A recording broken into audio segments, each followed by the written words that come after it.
I saw a moth last week. I was sitting outside trying to decompress after a long day. And this moth kept flying into the porch light over and over, hitting it, falling down, getting back up, and going straight back into the light. And I couldn't stop watching because something about this moth felt familiar.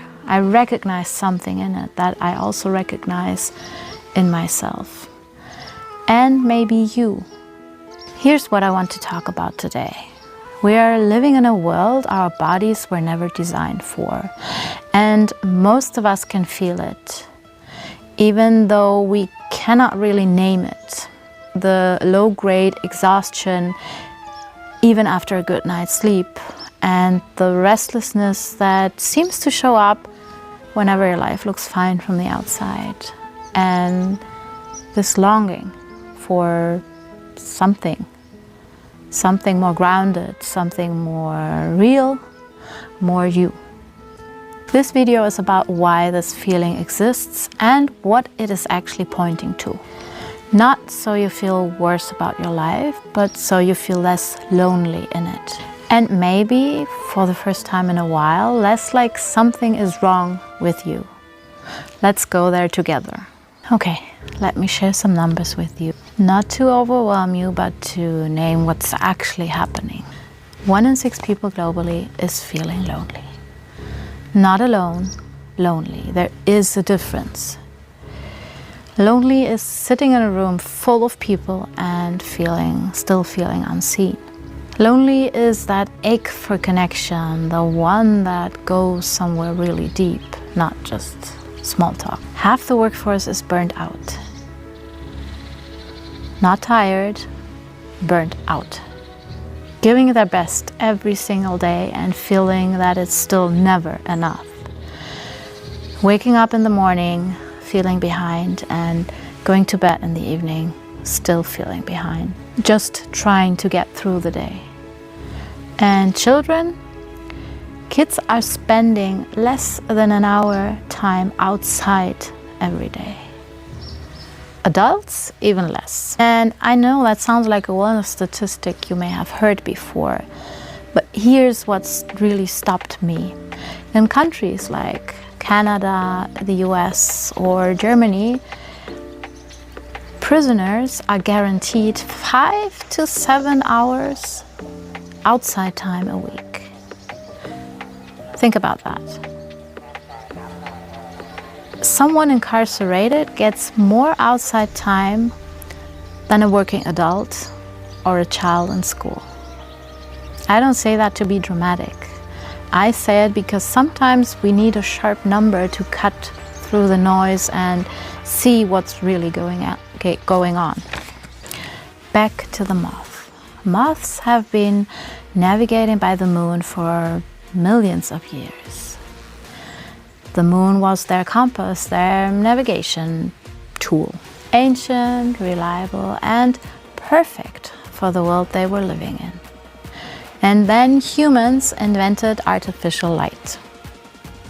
And suddenly, this ancient wiring, something that had worked so perfectly well for them, was the one thing that brought them straight into the flame.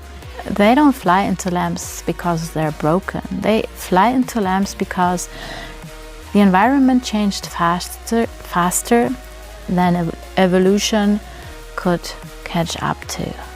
The moth isn't the problem, the lamp is.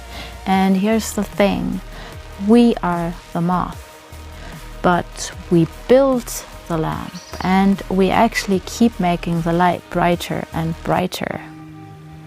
Our bodies, these incredible, sensitive, fine-tuned systems, adapted to life on this earth over 200,000 years. 200,000 years of sleeping in real darkness, of eating real food slowly together with people, of living in small communities where everybody knew each other, of moving through nature, breathing fresh air, of silence, of genuine rest. That's what our bodies expect. great. That's what they literally have been built for. But what do they get instead? They get processed foods eaten alone in front of a screen. Cities of millions where nobody even knows their next door neighbor. Artificial light up until midnight, scrolling on our phones or watching Netflix and TV. Sitting for 10 or more hours every day, and stress levels up here that never seem to be going down. Can I ask you something honestly? Are you really surprised you're exhausted? Are you surprised that you're feeling anxious or lost, or maybe just like something's kind of off? Because I'm not anymore, at least. Once I understood this, like really understood this, I stopped asking what's wrong with me, and I started asking a completely different question. This is not a personal failure. I'm going to say this again because I feel some of us might need to hear it again. This is not a personal failure. What you're experiencing, the exhaustion, the anxiety, the restlessness, the feeling that something is just off, it's not because you're weak. It's not because you're doing life wrong, and it's not because you need to try harder or want more or be more grateful. It's a mismatch. It's a biological, mental and spiritual mismatch between what your body was actually built for and the world it's currently living in. And mismatches have causes, which means they have responses. We don't need to be fixed. We don't need to be more disciplined or more optimized or more anything.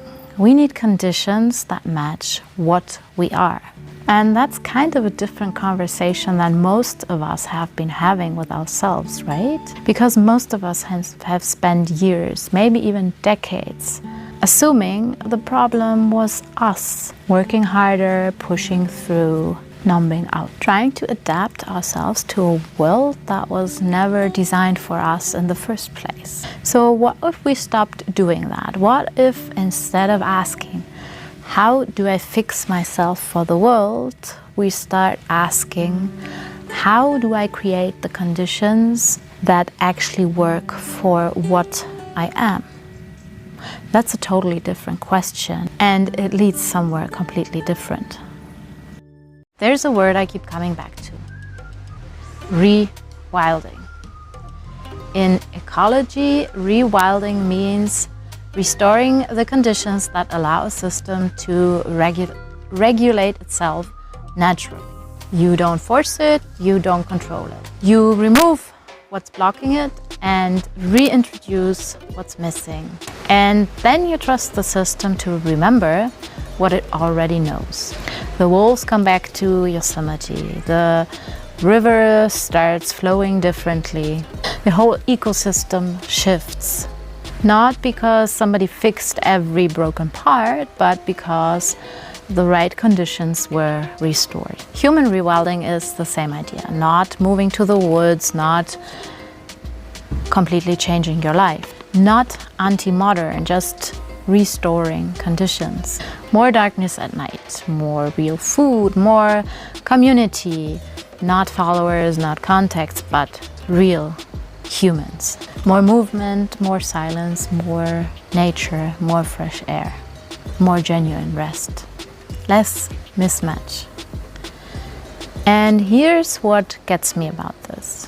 It doesn't require becoming a different person. It requires of becoming more of what you already are.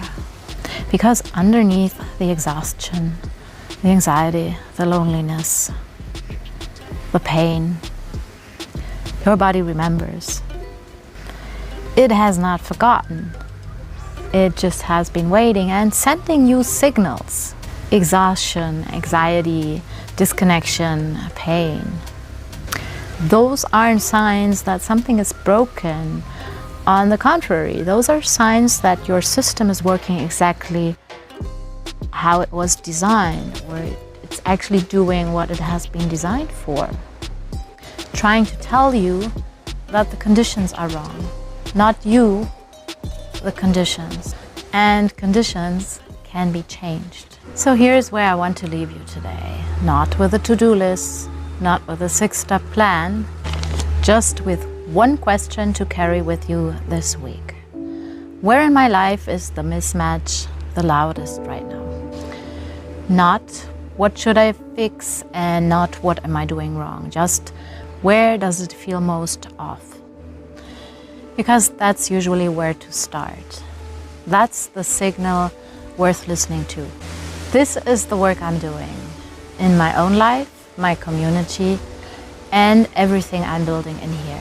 Coming back to what we actually are, creating conditions that match that, one small thing at a time. If this resonated with you, if something in this video named something you have been feeling, I'd love for you to follow along.